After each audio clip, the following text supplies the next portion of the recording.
Good afternoon, ladies and gentlemen, and welcome to another segment of Asaph Cafe. I've been on a little hiatus for a while, and so now we're going to start taping some new shows, and we are on the set of Horton Hears A Who. It is wonderful, Asaph. You remember that cartoon? Yeah. Now, what inspired you to think of this Horton Hears A Who? I don't know, I just wanted to do something different, so... Yeah. And because, we've been doing the backdrops like not Lost in Yeah, Space, you did a lot of Time TV Tunnel and nostalgia, TV shows, yeah. a lot of TV land stuff. I really connected to some of those, like the Land of the Little People. Yeah, Land of the Giants. So we did The all that. Giants, so now we're the here, opposite. Horton Hears A Who, and there's And Horton the elephant. what do the people say at the end of the story? Of this story? Horton Hears A Who, yeah. See if I can You remember?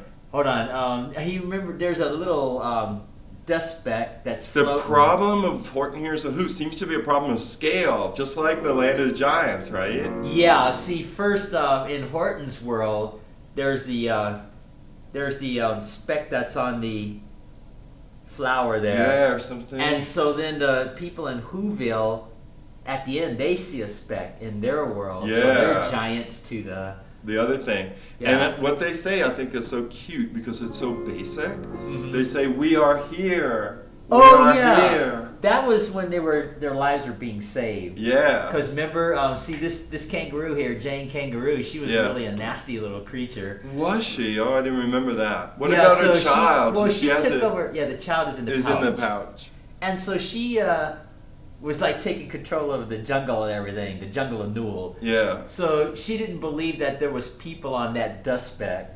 Yeah. So she had the Wickershams take the clover away from Horton, and they threw it into this giant patch of clover. Oh. Remember that scene? Yeah. And so then Horton That was goes to look sad. for his friends, and he finds it. So then Jane gets ticked off. So what she does is they're gonna boil that dust speck. Boil that dust speck. Oh, sure. You remember that? Remember that Yeah. scene? So while they roping and caging poor old Horton, Oh. they've got his trunk sticking out over the stuff that boils.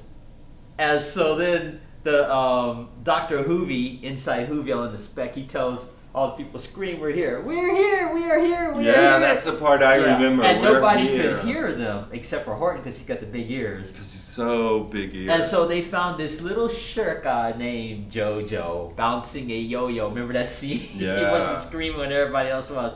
So the doctor takes a little boy up to the top of the house and says, "Can't you yip? Can't you yop?" "I don't know, sir. I've never tried." "Well, you better do it soon or you're going to be fried." Oh my so goodness. the little boy goes, "Yop!"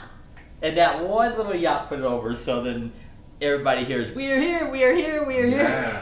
Yeah. And that kind of saved them, didn't That it? saved Whoville, yeah. That's a wonderful life lesson. Yeah, You know. so it was just pretty cool. So that's It makes why I me wanted think to go on of the set. music box music.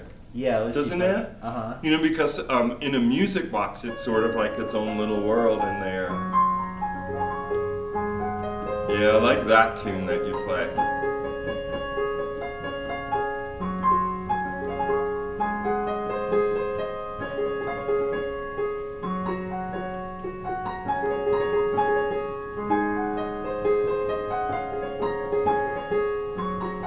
Remember this? Yeah. Yeah, music Nice. box dancer. I haven't done that in a while, but Now, did you ever take a music box apart when you were little? yeah, I did. But I did I wasn't too. taking piano lessons, so I Yeah. don't remember. Oh, I wanted to share this part real quick. This is the very beginning. Do you remember this? On the 15th of May, in the Jungle of Nool, in the heat of the day, in the cool of the pool, he was splashing, enjoying the jungle's great joys, when Horton the elephant heard a small noise. That's how it all started, with a small Yeah. noise. So it's just amazing how Dr. Seuss could think all this stuff up. Yeah. It's really amazing. Not just this one here, but Yeah, but so the Grinch. many. The green eggs and ham. Yeah, and how the Grinch stole Christmas. Oh, that's a That's a favorite, isn't classic. it? Yeah, Boris Karloff. Yeah.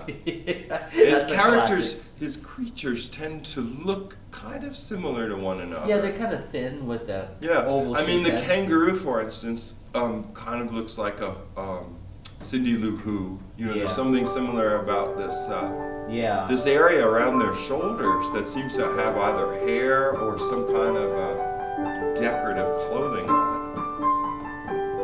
Oh, I almost forgot. Yeah, I come you got on an your announcement. show with some news Okay. that MCAT is going to start its Saturday animation drop-in for kids. It's kind of designed for kids that are between the age of 9 and 13. Okay. They could be maybe a little younger, a little older, depending on if they don't mind being with a batch of kids that are between 9 and 13. And the Saturday animation drop-in starts at 1 p.m. Okay.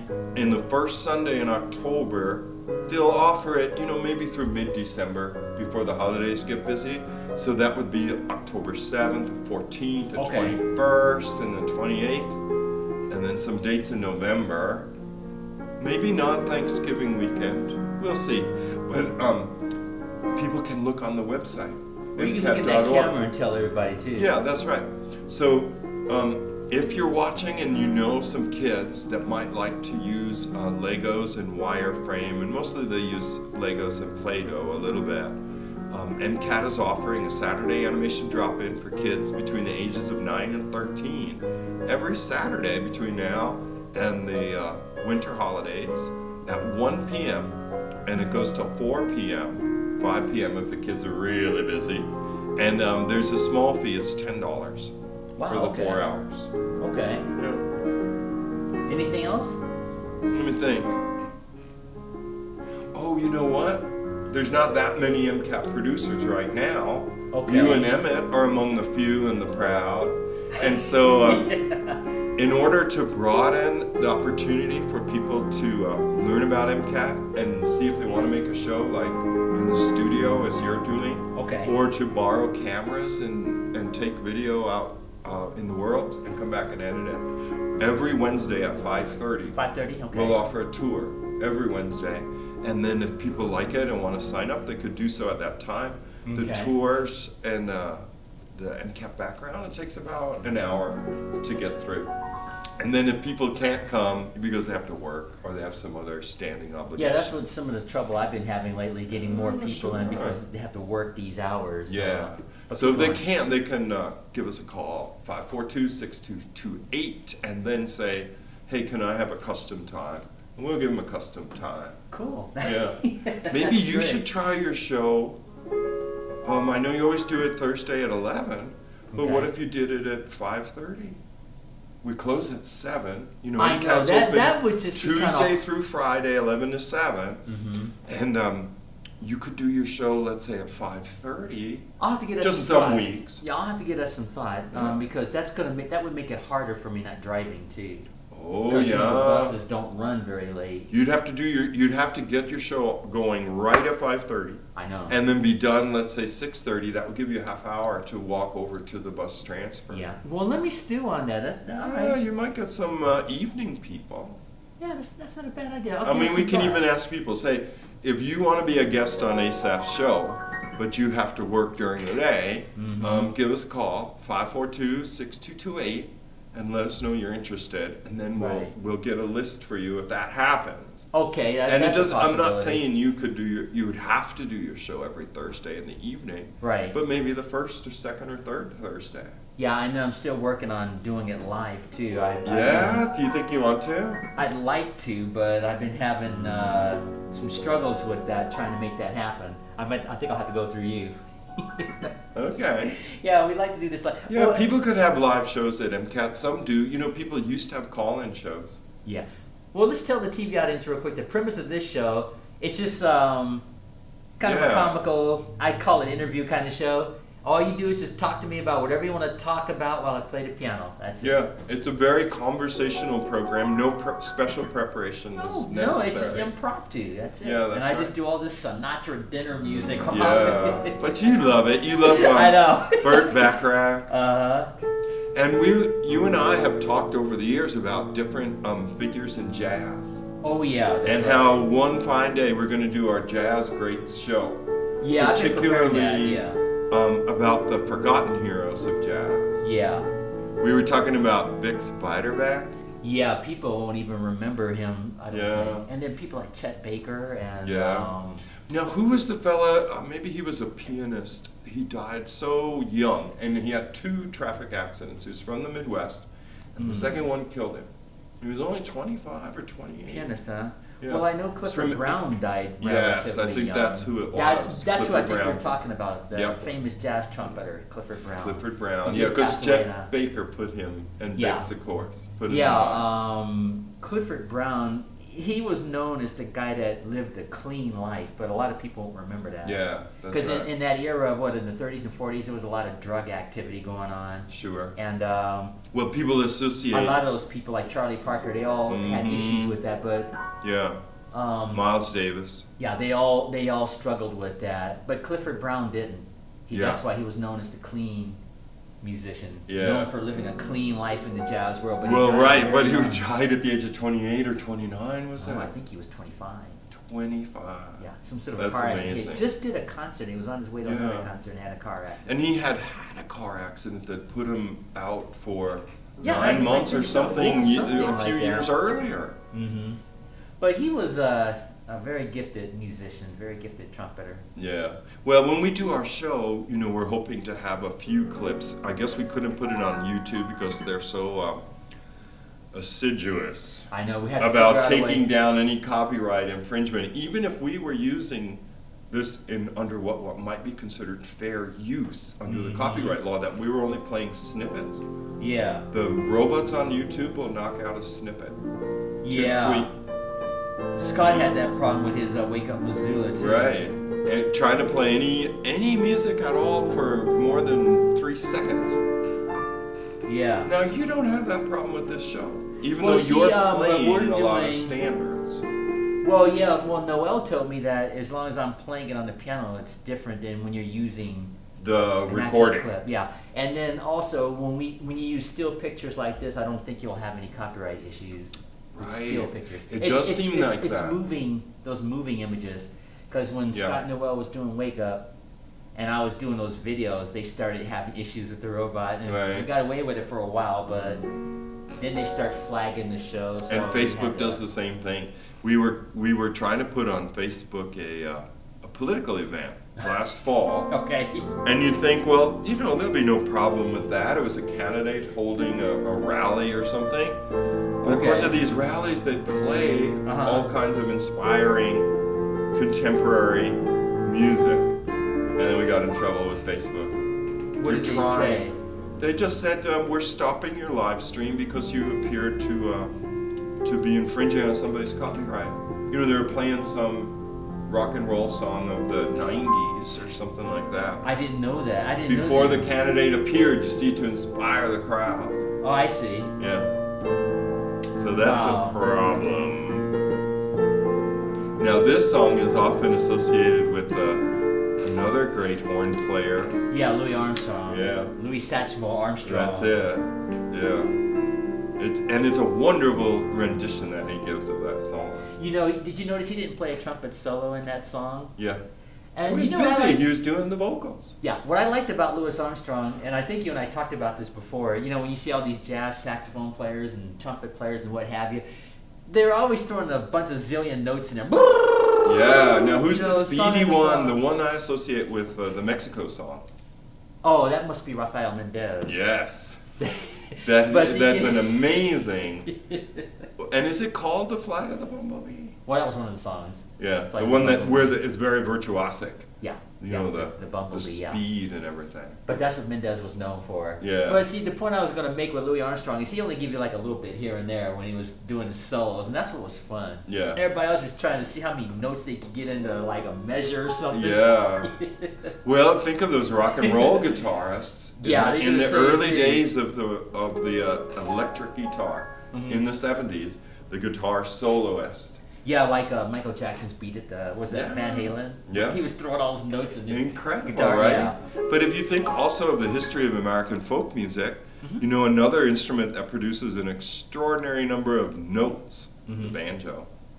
Oh yeah. There's all that picking and Oh, yeah. so on. Yeah. And I think some of it stems kind of from a music making of poverty. When people don't have that much, they've just got the old banjo, for instance, they're trying to fill the air with sound. Or back in the day, I think people held barn dances, square dances, Yeah. with just a fiddler. And that was the only instrument. And the fiddler was pretty intricate too. Yeah, and that was very intricate. Sometimes I think they had a desire to fill that whole room with sound from a single instrument. Yeah, well, we'll be doing that jazz show. I've been trying to prepare that and get the notes together. We got to figure out how to use videos though to show. That's right. And still pictures. We can Well, and I think you'll have to put it up in a different place, like Vimeo, or there's another video crowdsourcing place called archive.org. Okay, archive. I'll have to check that out. And I think they're not under such a rigorous strain to enforce or to bat down copyright Well, we got to come up infringement. with a nice set too, a nice elegant set too when we go to do this. Yeah, that's right. And we can just call it Talk Trumpet or something. Something like that. Well, you know, a neighbor of mine back on Long Island, he his name was William P. Gottlieb. Right. And he wrote for Downbeat magazine, which was a very popular jazz magazine in New York in the 40s and 50s. When the jazz scene in New York, the 52nd Street, you know, W.B. Handy Avenue or something now, it was very, very big. And Bill took a lot of large format portraits and pictures of the jazz greats of that era. Oh, really? And he lived to be 91 or 92. And when he passed away, he donated all of his pictures of the jazz greats. There's a Billie Holiday that I'll bet you've seen before. So is that how they were able to get those archival pictures and things like that because of that? Okay, that would make sense. And he donated them all to the Library of Congress. Oh, okay, so we could use those in our show. Okay, and not violate any pictorial. Well, that's the only way that's going copyright. to work is if you can show still pictures when you're talking about these artists. And I was thinking maybe we can do it in segments like 10 minutes per artist, like talk about 3 different artists. There's so many in that era. Let me just name some, see if you know them. Like the piano or Oscar Peterson, remember him? Of course. And what about Art Tatum? Do you remember him? Yes. Yeah, they were like flashy, virtuoso. Yeah, that's right. Now, who was players. the stride piano? I think that was more Art Tatum. That's what he I'm was thinking. More known for stride. And Oscar Peterson, in a way, he was kind of a student of all those styles. I saw a clip with Oscar Peterson, and maybe he was talking to, it's a talk show host that was on PBS, and he was a comedian, and I can't think of his name. Okay. But he would ask Oscar Peterson, like, play in the style of Fats Waller. Oh, yeah. Play in the style of Art Tatum. And he could sort of, or Bill Evans. Remember Bill Evans was a wonderful jazz pianist, also addicted to heroin, also had a very, very hard And he wrote life. a lot of music for Miles Davis, too. Oh, is that right? Yeah, I didn't know Evans. that. Yeah, he was a composer. I know him as a composer. Yeah. And then there was Thelonious Monk. You remember him? Yes. Now, You know who I'd listened to recently and I really like is Les McCann. Oh, yeah. Les McCann started, he was schooled in gospel music, and a lot of his music is sort of rooted in that gospel chord progression. Speaking of the gospel sound, in the African, I don't know if you know this, in the African American world, like in the 40s and 50s, a lot of the artists from the past, they were taking gospel sounds and incorporating it in their music, and that was considered blasphemous in the eyes of some African American people. Right. Like James because Brown they were was taking doing gospel music and taking it into the dance hall. And yeah, the they bar. were incorporating popular music with that gospel flavor to create that soulful sound. Yeah. Which we know now it's not wrong, but when back it first in the day, came out I didn't know that. a lot of African American people from the past, the old school, they thought it was blasphemous in the church. And I wrote about that in my book. I'm glad you mentioned that because it never occurred to me. Yeah, they thought it was blasphemous. Like my grandparents, they were from that old school era. And they did not like seeing this incorporation. No, because like Les McCann, he did that very successfully. Yeah, and I don't think it's wrong, but when anything is new, people always fear it, and I think that's what it was in the African American world in the past. So, and a lot of people associated the nightlife with the high life, with the devil's work. They were smoking, drinking, and dancing. And they had a movie. Hi, Emmett. Come on in, Emmett. They had a movie based on that with Nat King Cole and Eartha Kitt. Oh, yeah. I can't remember the name of the film. It was a 1940s film, and it was about this ideological this thing that struggle. we're talking about. Yeah, they were Nat King Cole's father, the guy that played his father, didn't want his son in the nightclub singing. And my gosh. It was all elegant. Hi, I'm going to introduce you in a moment. Come on in. Oh, he's in the frame, and then I'll go back to work. But see, anyway, he like to conclude that, in the African American world, they thought it was blasphemous and wrong. And you had Ray Charles doing it, James Brown, and Aretha Franklin. They were all doing this. Very much. That's a good collection right there. And so I thought it was worth writing about it in my book. But getting back to that movie, gosh, I wish I could remember the name of the film. But I know, and I can't remember my talk show host. Yeah. We need the internet. Anyway, so Nat King Cole brings his father to the concert because it was a classy club. It wasn't like a joint. Right. They had like a classic orchestra and all. So the father goes in there and he sees it. He realizes that it wasn't as bad as he thought. Yeah. Oh, happy ending. So they had to have a happy ending. Well, I'm going to leave you guys. I was just sitting in for you, Emmett, and telling people that we're starting our animation for kids again on Saturday, October 7th at 1 p.m. Oh, and then, too, we're going to do the Homecoming Parade live, as we've done for many years now, but this live, they've got it down. They know how to do live, so that's going to be live at 10 on the 14th. Saturday, October. Well, let me introduce you again. This is Joel Baird, our general manager. Thanks for being part of thanks for having me. And being on Horton Hears A Who. Yeah, and next is Emmett. Come on in, gentle aging punk rocker. Yes, our aging rocker Emmett. Have a seat and enjoy the rest of the show. We will, sir. Thank you. So now, ladies and gentlemen, on my immediate left, affectionately our aging rocker Emmett, and we're on the set of Horton Hears A Who. Do you remember that? I've heard of it. I never saw the cartoon. What was it about? Well, was there a cartoon about it? Yes, this is the actual cartoon. From Dr. Seuss, right? Yes, Dr. I was Seuss. never up on Dr. Seuss. Well, we'll cover that. Please. So. Fascinating. And Joel and I were sort of talking about that on the surface, and we were waiting for you. The timing was right. I forgot. I need paper cups because I brought my own Go ahead. I forgot the paper cups. Alright, I'll play a tune while you're doing that here.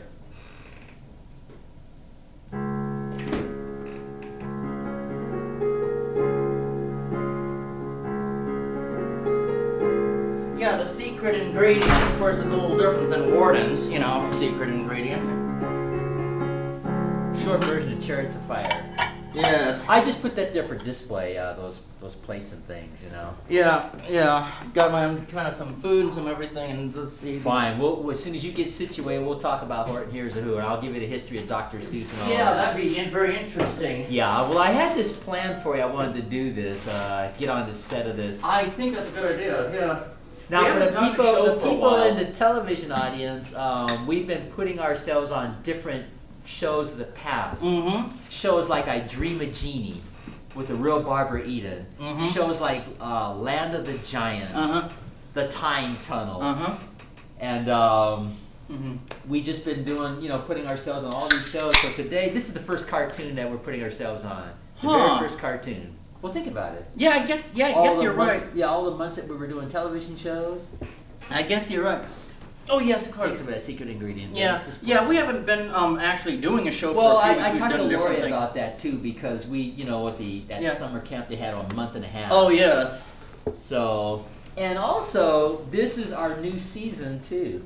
This is season 13. This particular episode. Wonderful. I forgot to mention that this is our first episode for season 13. Oh, and cool. We're starting it off with Dr. Seuss. Excellent.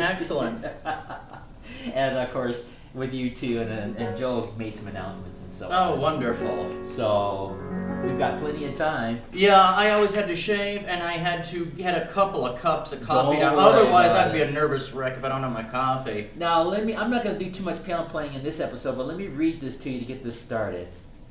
This is sort of like your surreal jokes, but a little different. And this is how this cartoon starts. Now, this cartoon came out in 1966. It's called Horton Hears A Who. And we'll get into the premise in a moment. But anyway, on the 15th of May, in the Jungle of Nool, in the heat of the day, in the cool of the pool, he was splashing, enjoying the jungle's great joys, when Horton the elephant heard a strange noise. That's how the cartoon started. Interesting. See? Now, this is the scene here. Let me talk about this scene first, and we'll get more into depth. Mm-hmm. Horton, here on our right here, that's the elephant. Mm-hmm. And on our left, this is Jane Kangaroo. That's her name. And if you look at the image, her offspring is in her pouch. Mm-hmm. He doesn't have a name. So the narrator just calls him, and the small kangaroo in her pouch. Yeah. That was his name. Uh-huh. The small kangaroo in her pouch. That's all they always introduced him. And so, so he would just do what his mom would do. So she'd be like, Horton, we've got to do something about you. And the small kangaroo in her pouch said, me too. You know, it just kind of mimicked. Yes. But anyway, getting back to this poem here, that's how this whole cartoon started. There was a little piece of dust that was floating in the air, just a white speck of dust. Yes. And Horton has big ears, so he hears a cry for help. The dust speck is saying, help, help, Interesting. help. So he sees the dust speck floating at the beginning of the cartoon, and it's headed toward a waterfall, you know, like Niagara Falls. Horton says, you know, there must be something alive on that dust speck. I better save it because, after all, a person's a person no matter how small. So Horton runs across the lake, and he takes his trunk and he catches the dust speck and he puts it on a clover, a flower clover. There, now you're safe. And so he has a conversation with the people inside the dust speck, and it happens to be a town called Whoville. And they have their churches and their cities and everything because they're very, very small. But Jane Kangaroo doesn't believe that there's life on this speck of dust. So she goes and tells all the other animals in the forest that Horton's schizophrenic, is what they call it. You know how cartoons are. Yeah. So all the cartoons think that he's nuts. Including Jane Kangaroo. And so Horton's all by himself and he's talking to the dust speck and nobody can see the dust speck. So that's why they think he's nuts. And so finally, Jane takes it upon herself. She says, we got to do something about this. This is influencing our kids. We can't have this elephant talking to a dust speck on a clover. So there's this eagle, Whizzle McQuarf is his name.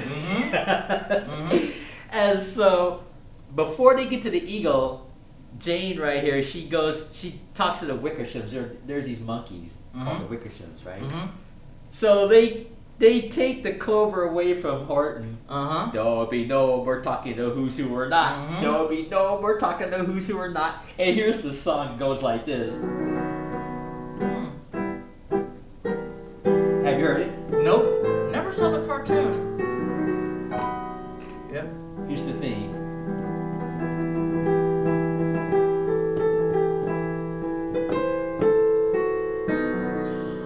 I think I've read The Cat in the Hat as a child. I mean, all kids of that era read The Cat in the Hat. Or was it Green Eggs and Ham? Yeah, that was all part of all that was part of Dr. Seuss. Green Eggs and Ham and The Grinch That Stole Christmas. Yes. Was Dr. Seuss a psychiatrist? Yes, or he was. Oh, he was not a medical doctor. I thought he might have been a psychiatrist because he was an author and writer, but I think he might have had his degree in psychology, which would explain some of these here. But getting back to this here, and you'll see some of the psychological aspects of this here. So anyway, Jane tells the Wickershams, which are monkeys, to take the clover. So they take Horton's clover, they give it to a mighty eagle named Whizzle McQuarf, and he takes the clover and he flies and he's flapping his wings and he goes to this patch of clovers 100 miles wide, just a bunch of clovers. And so they take Horton's clover and they drop it into this patch. The eagle drops it and he goes, find that. I'm sure you're destined to fail. He says that to Horton. So Horton literally picks each one of these clovers looking for his friends. And after about the 3 billionth, not millionth, but billionth, after the 3 billionth pick of clovers, he finds his friends. So then he takes the clover back to the jungle and Jane gets ticked off. So what they do is, Horton, for days now you've been talking to persons who've never existed. Such carryings on in our jungle, our peaceful jungle, can't be tolerated. And so you're going to be roped and you're going to be caged. And so all the animals, they come after Horton. He's going to be roped. He's going to be roped. Horton the elephant's going to be roped and he's going to be hanged and so on. So they tie him up, right? All the animals they tie him up. They put him in this cage, and then they have his trunk sticking out of the cage, and they have this bezel nut oil boiling.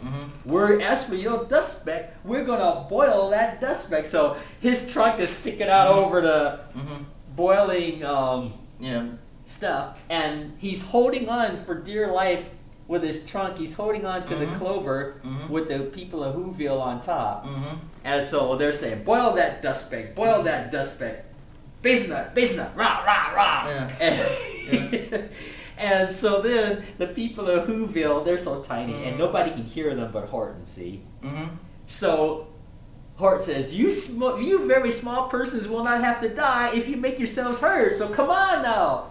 And so they're all screaming, we are here, we are here, we are here, and nobody can hear them, up in Whoville. And so Dr. Whovie, he's running around the whole town of Whoville, seeing if there's anybody not cooperating or shirking off, as the saying goes. And he finds this little boy named Jojo. Jojo's bouncing a yo-yo, and he's not helping his town, screaming, we're here. So the doctor picks up the young twerp, as the saying goes, and takes him up to the top of the tower and says, come on, boy! Your town needs you! Scream! We're here! I don't know, so I never have tried. And so the doctor says, you better try soon or you're going to be fried. So the little boy goes, yop! And that one little yop put it over. So then with the whole town saying we're here and that little boy saying yop, it comes through the clover. We are here, we are here, we are here, we are here, we are here. So then all the animals in the forest hear it. So they let Horton go, they untie him, they stop boiling the bezel nut oil, and the whole town was saved. So that's kind of the episode of Horton. Interesting. Yeah. Yeah, I've never read that one. I guess one reason I don't hate Dr. Seuss, but I never liked Dr. Seuss either, simply because I think there was too much rhyming. When I like poetry or story, I want a rhyme, a time to the kind. But you got to remember, he's dealing with children too. True. But it did have some psychological issues. Yes. Like instead of saying schizophrenic, they said schizowitsophistic. Is how they pronounced it. Yeah. Even as a kid, I never liked rhyming. I don't know why. Even songs that I've made or poetry. I've even written surreal poetry. It never really got published, but it never rhymed. I've never been a person that rhymes. I like the rhyme according to the time. Rhyming. Yeah, rhyming. The stories are okay, but the rhyming, Right. Well, anyway, that interesting. Yeah. I never hated Dr. Seuss, but I haven't thought about Dr. Seuss since you brought up the Grinch that stole Christmas and everything. We'll talk about Grinch in a moment, but before we do, since you weren't here at the beginning, why don't let's do a prayer here in the middle of this here. Thank you, O Lord, for our food and our time together. Thank you, Lord, for Asaph reminding us in Jesus' name. Amen. So that just gives me extra strength too. Yeah. Now getting back to this cartoon here, it's just such a happy cartoon. If you think about it. And in fact, this cartoon is so popular, they did a movie, an actual movie, with the same poetry. They had to add more things, because it was a movie. And, was it live action or cartoon animated? No, it was live action. Amazing. Yeah. And it was like animatronics, I believe, like when they had Horton and the kangaroo. And they had an interesting bunch of people that lent their voices. Jim Carrey was Horton. Carol Burnett was the kangaroo, Jane Kangaroo. And it was just like reading the Dr. Seuss book, but it was in movie form, like animatronics, special effects. Yeah. And they had to add some things, just like the Grinch, Snow Christmas. The original was the Boris Karloff version, and you saw that, didn't you? The original. Years ago. I'm not talking about the movie. I'm talking about the original. The original cartoon years ago. I think when I was 8 years old. Yeah. That was years ago. Yeah. Well, see, in the cartoon, was I 7? The Grinch that stole Christmas. Basically, the Grinch was already an adult in the cartoon, and he lived in Whoville. Everybody, all the Dr. Seuss's characters, they all live in Whoville. Different. They're like different cities, but they're all called Whoville. And then the people are called Who's, WHOs. So, like the people in this cartoon, they were Who's. And then in the Grinch, they were Who's. Like Whoville. So anyway, getting back to the Grinch, in the cartoon, Boris Karloff was the narrator, the actor that played all the scary movies. He had that distinctive voice. So he was the narrator. And in the cartoon, everybody in Whoville liked Christmas, except for one, the Grinch. Ta-da! Nobody knows why the Grinch doesn't like Christmas. Maybe his heart was too small. This is all narration. Oh, yeah. That's all narration. And so, for 53 years, I put up with this here from Whoville, and I know the noise, and when Christmas comes, the kids will be playing with their toys and making all this noise, and the Grinch didn't want that, so he says, I've got to find some way to stop Christmas from coming.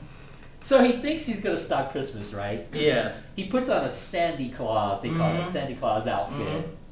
And he goes to Whoville, he steals all the trees, all the toys, all the food, the roast beast, they called it.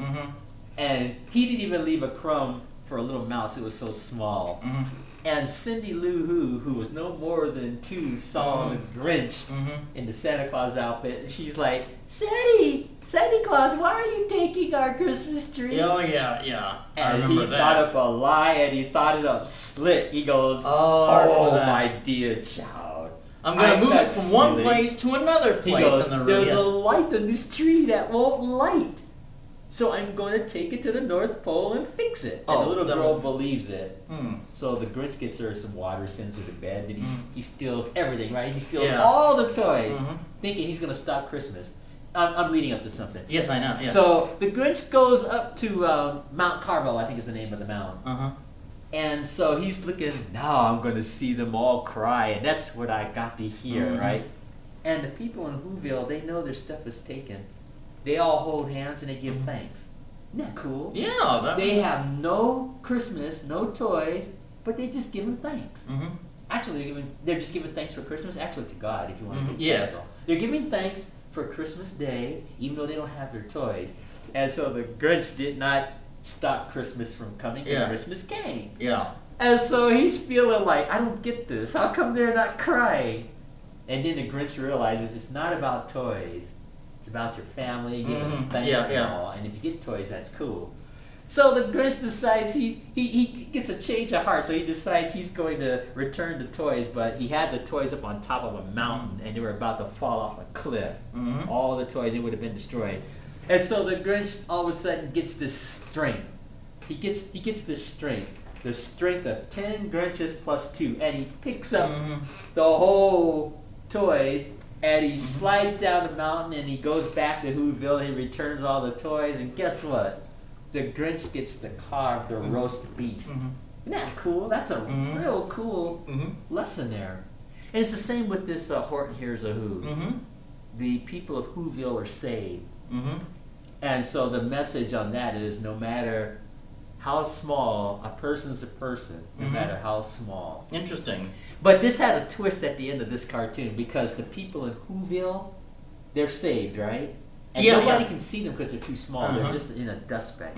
So the people of Whoville, they see a dust speck fall from their sky, crying help. So the whole thing starts all over again, but instead of it being Horton's world, it's Whoville's world, and they save that little tiny dust speck.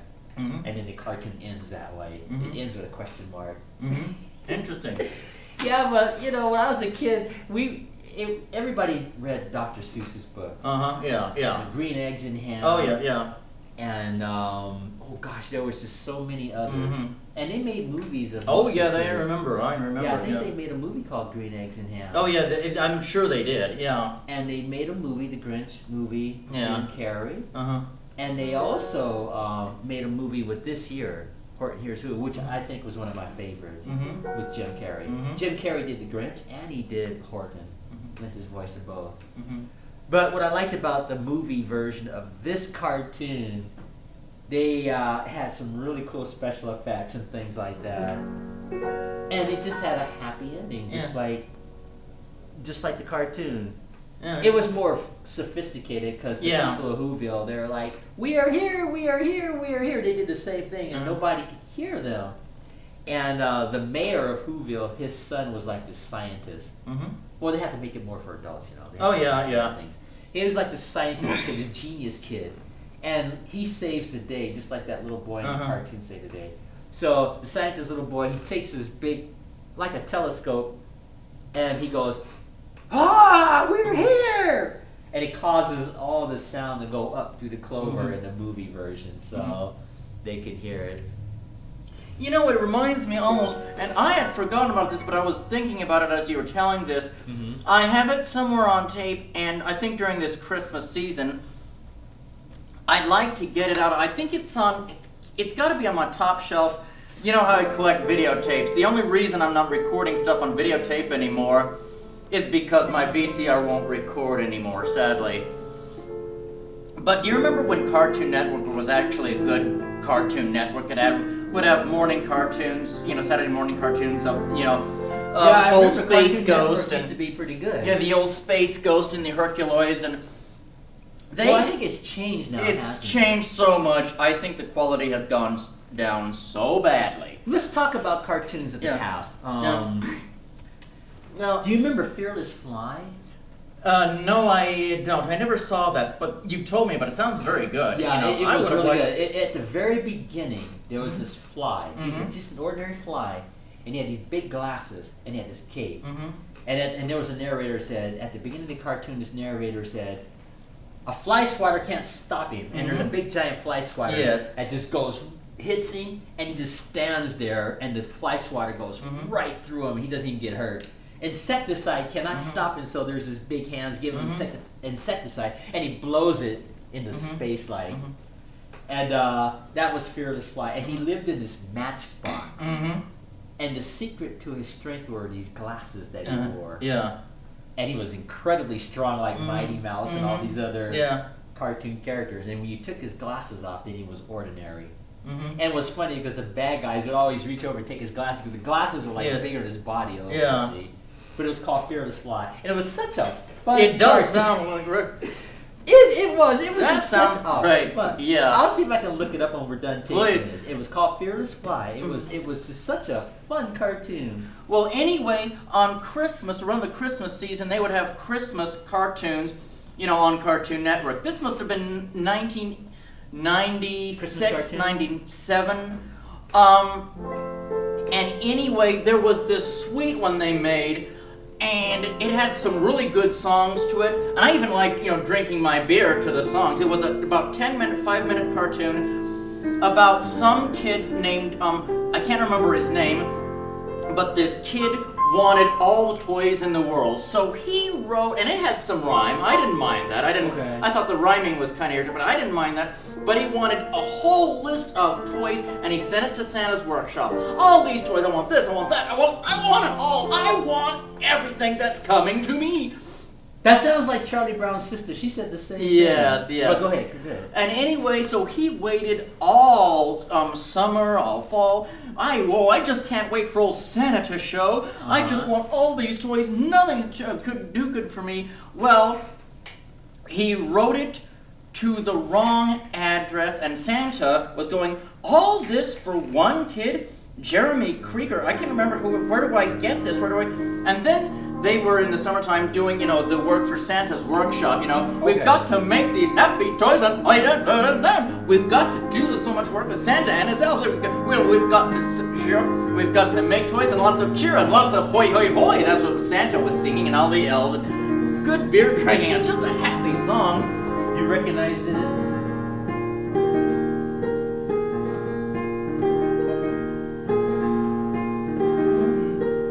Oh, the Chipmunks.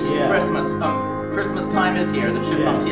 Well, anyway, when Christmas Day arrived, Santa got the wrong address or something. There was a town called Jeremy Creek.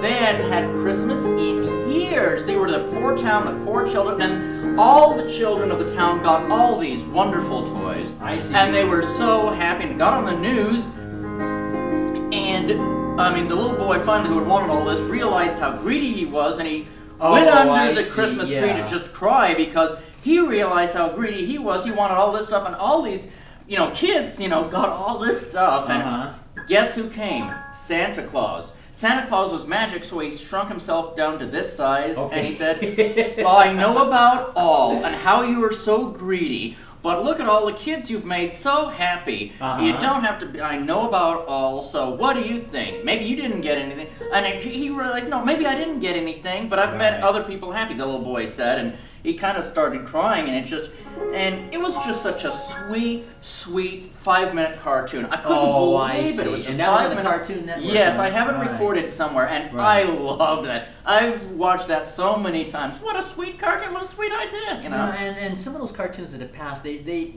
Yeah. some had messages and some were just clean. Oh, and yes, fun. exactly. They weren't sinister looking. It was fun. Exactly. And let's see if I can, let me talk about Charlie Brown Christmas. Oh, for a I second. loved that. Yeah, I loved that. There's a scene at the beginning where Charlie Brown's sister, I can't remember her name, but anyway. Was it Lucy? No. Linus? The sister. I don't remember. Charlie Brown's sister. Well, anyway, now she says, It wasn't can you? No, not Peppermint Patty. Oh, God, now I don't remember. Oh, I'm on a mental She says, block. can you write a letter to Santa Claus for me? Oh, yeah. And so Charlie Brown says, okay, hurry up, because I had to go to the auditorium. Mhm. Dear Santa Claus, I've been a good girl this year. Did you have a good summer? I have been extra good, so I want extra toys. And Charlie Brown's like, oh, brother. And so then the little sister says, I'd like 2 of each, and if it's too much trouble, how about send money? How about 10s and 20s? And Charlie Brown goes, oh, brother! So he throws a note up in the air, and he goes, even my sister is all commercial, She says, yeah, I just want what's coming to me. Yeah, Just I like want the my cartoon fair thing, share. just like the Yeah, cartoon exactly, thing we were talking about, hilarious, yeah. So it was such a funny cartoon.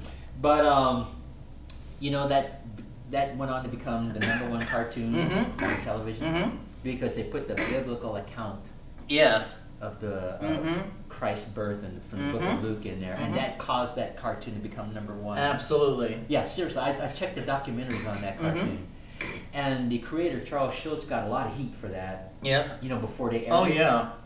because he insisted that they put the biblical account of Christmas in that cartoon, and all the producers were like, no, you can't do that, you can't do that, and he stood his ground.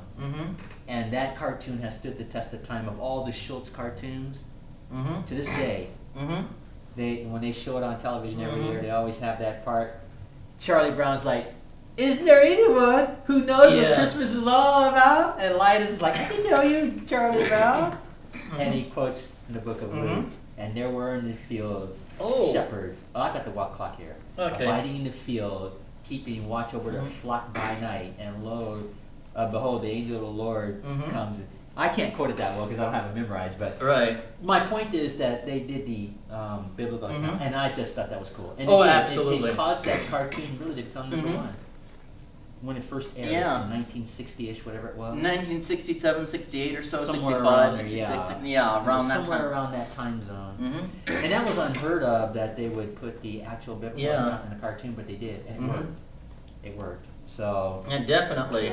Because that's what Christmas is really about. Absolutely. I mean, there's nothing wrong with toys and Santa and all that. Yeah, and beer and roast beef. No, there's nothing wrong with that. But the main thing is Christ. Exactly.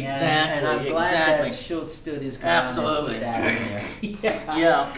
And it's always fun. You know, when I was a kid, we always looked forward to watching those Oh, Charlie yeah, Brown yeah. cartoons every year. It was the Grinch, Charlie Brown, Frosty the Snowman. Oh, yeah. And oh my goodness, just a bunch. Oh, the drummer boy, the little drummer boy. Oh, yeah, yes. That was a religious overtone cartoon Yeah, it was. too, the little drummer boy. He has an encounter with Christ in the cartoon, if I remember. And he changes, because he was like bitter and angry at the beginning of the cartoon. And he has this encounter with Christ and he changes. Yeah. So those are just like all fun, happy Absolutely, yeah. cartoons. But I think that the Charlie Brown Christmas is still the #1. Yeah. I still think they play that every year. I don't know if they do that anymore. No, they still play it. Wonderful. You know, I was thinking on the 25th, I just realized it's the 20th now that we're filming. In less than 3 months, it will be Christmas Day. And you know I'm getting ready to play the mall soon too, so I'll Yes. invite you to that too. That's coming up. It is, yeah. And stuff like that. So I've been preparing for it and all. Yeah, just 3 months. This year's gone by so fast. Yeah. It has gone by like zip. Yeah. I mean, it's already September 28th. I know. And my birthday's coming up next month too. Happy birthday, early happy yeah, birthday. October, yeah, thank you. October 26th. So. Well, my birthday's coming up in December, and I'll be the big 50. Oh, you won't feel any different. No. You really won't. And I'm so close to 50 already. Well, that's why it's fun calling our aging rocker. It's so fun. It's just Yep. perfect character there. Yep. But yeah, we got about 5 minutes left. It just went by so fast. Oh, If yes. we do another tape, we can continue this here. Yes, absolutely. But getting back to Dr. Seuss, he just left a wonderful legacy of fun characters and cartoons. He did. Yep. And I did a story on him on Scott's show on Dr. Seuss. He would be something like 115 now if he were alive. Oh, amazing. Well, you got to remember this is way back. That's a good point. Yeah. Yeah. But he left the world some fun cartoons and some fun characters. And we're on Horton Hears A Who. Yep. That's the name of this cartoon for people watching this that might say, oh, I remember this. Where did this come from? This is Horton Hears A Who. Jim Carrey did a wonderful job too, and all the rest of the people in the movie version too. So it was fun. Let's see. Any final words? We're almost out of time. You have any final words you want to say? Yes, the original surreal joke I made in Lewiston High School in Lewiston, Idaho. There were these two washing machines. This is the first one. And there was a hat in their way. One said to the other, is that in your way? And the other said, no, it's in your way, and it's blocking my view. Ha ha ha! Wasn't that hilarious? The first one I ever made up in Lewiston High School. And on that note, we can stop and take a break, and then we'll just do another tape. Absolutely. We're on the set of Horton Hears A Who. This is the 1966 cartoon version with Horton and Jane and the little kangaroo and her pals. Me too. Yep. That's what they called it. The little kangaroo and her pals. Yep. Anyway, I am Asaph. I don't know your host, and immediately on my left, affectionately our aging rocker Emmett. So that's a fun joke. That's a great way to end this. Yeah, definitely. Since we're doing cartoons here. So, ladies and gentlemen, thanks for tuning in, and until our next show, Maranatha. Yeah.